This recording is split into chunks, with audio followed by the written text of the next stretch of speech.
time, but would you introduce yourself to those that don't know you and tell a little bit about yourself, and then we'll get right into it.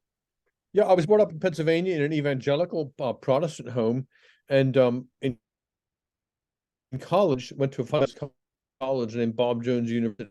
But at college, I became an Anglican and very fond of everything English, and so I felt a call to the Anglican priesthood. Went over to England to study, became an Anglican priest for 15 years, then converted to the Catholic faith, and then 10 years later came back to the U.S. to be ordained as a Catholic priest, although I was married, under the pastoral provision for married former Protestant ministers. And all of this has been just published in a new book called There and Back Again, Oh, okay. which is my conversion story, which has just been published by Ignatius Press. There and Back Again, because I came from the U.S., went to England, and came back again. Okay. Well, you still have the beautiful accent. Well, not very much. I've been here for almost 20, back here for about 20 years now, so it's faded quite a bit. But my wife is English, so she's the real thing. I was wondering about that. You found her when you were over in England then? That's right. Okay. Do you have any children? 4. Okay. And how are they adults now? I don't have Yeah, any idea. they're all in their 20s and are out of the nest. Okay. So like how old were you when you got ordained? So I was 28 when I was ordained as an Anglican Yeah. priest, and then I was 50 when I was ordained as a Catholic priest back here in the US. Okay. All right. And I don't know much about the Anglican Church. Is there different versions of it? More of a Orthodox Yeah, liberal version, the or Anglican Church is another name for the Church of England, right? and it's basically the Episcopal Church, but in England, where it all started. Okay. So uh, I want to hone in on sort of the differences between the Anglican Church and the Catholic Church, and since our audience, we do a lot of talking about marriage and intimacy and the quote unquote rules. Can you help me understand any of the big differences, small differences between what you believed as an Anglican and what we believe as Catholics in terms of birth control and all that kind of stuff? Yeah, the Anglican Church was actually at the forefront of the Christian churches accepting artificial contraception. Before the 1930s, artificial contraception was considered to be sinful and vulgar and just basically dirty and bad by all Christians. Something which was low and base, which a man would not do, and certainly a woman would not do. You heard stories about soldiers in the Second World War being given a packet of condoms, but it was considered to be a grubby, dirty thing. And then in the 1930s, at the Lambeth Conference, I believe it was, anyway, a conference in England, the Anglican Church was the first mainstream church to actually say artificial contraceptives were okay. And they said, of course, as these things usually go, they hedged it about with all sorts of conditions, that things like in certain circumstances, married couples under the advice of their pastor and the doctor may be able to use these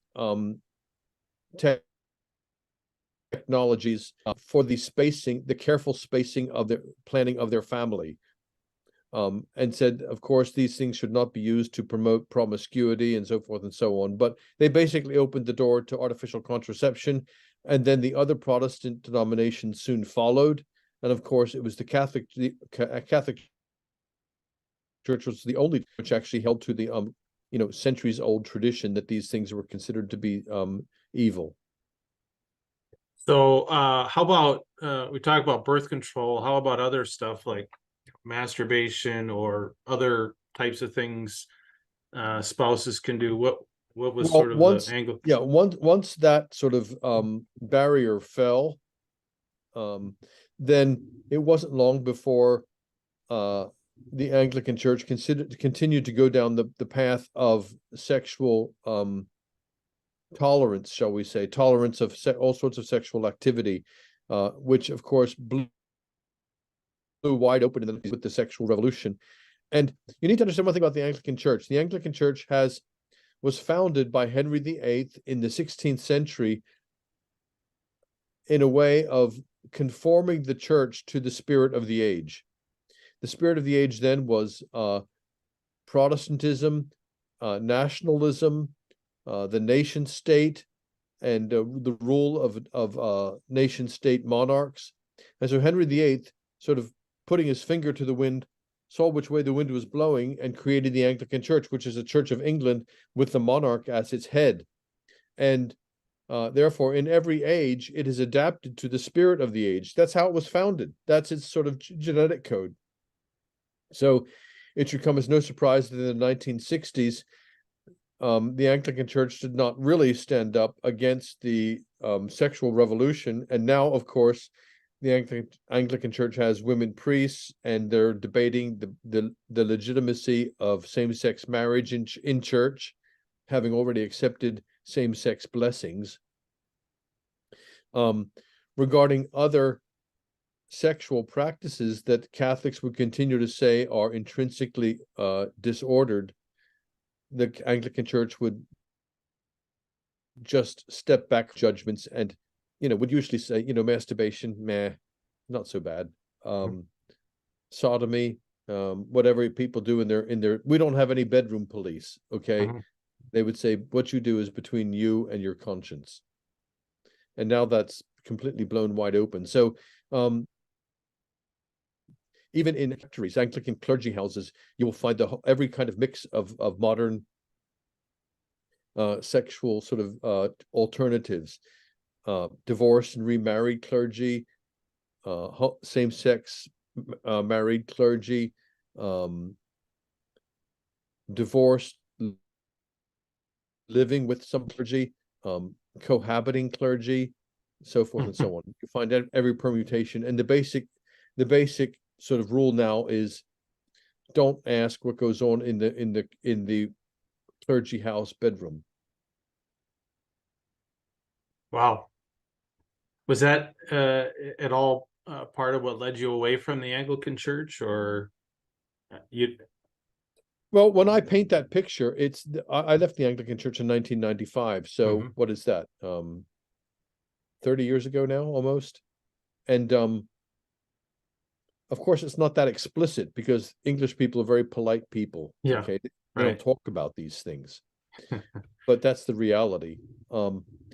I left the Anglican Church mostly over the debate over women's ordination to the priesthood. The Anglican Church was debating this on every level, from the parish level up to the general synod, as they call it, and that debate was actually, I try to be open-minded. Although I am by nature and upbringing conservative and was opposed to women's ordination, I tried to listen to the other side, and they actually have good arguments. However, I realized that this was making me confront what I call the Protestant problem, and that is, what do you do when two groups of Christians who are both sincere and read their Bible and pray and worship disagree about a major issue? You can only say, well, I guess it wasn't really important, we'll stay together, or yeah, it was important, we're going to go our separate ways and start our own church or go somewhere else. And the Catholic Church actually had an authority system, not just the Pope, but a whole authority system, which was universal, both geographically. In other words, they were able to consult with Catholics all over the world, but also historically able to consult with 2,000 years of tradition, and that authority system was universal in its appeal and in its strength, and therefore that's why I became a Catholic, not just because of women's ordination, but because of the authority question that underlies that question. Did you look at like any of the Orthodox or other, I guess, non-Catholic or Eastern Catholic, or how did you end up on the Roman Catholic side of things? Because I'm a Western European man, right? I love the Eastern Orthodoxy and so much about it: their worship, their liturgy, their spirituality, their pneumatology, and so forth. However, I'm not Greek or Russian, right? Okay? and I felt that even though I could grow a long beard and call myself Father Innocent or something, I'm not mocking them. I have a lot of respect for them, but the thing is, I'm not Greek or Russian, and I'm a Latin. My faith is derived from the Latin Church. So when I went home, that's where I went to.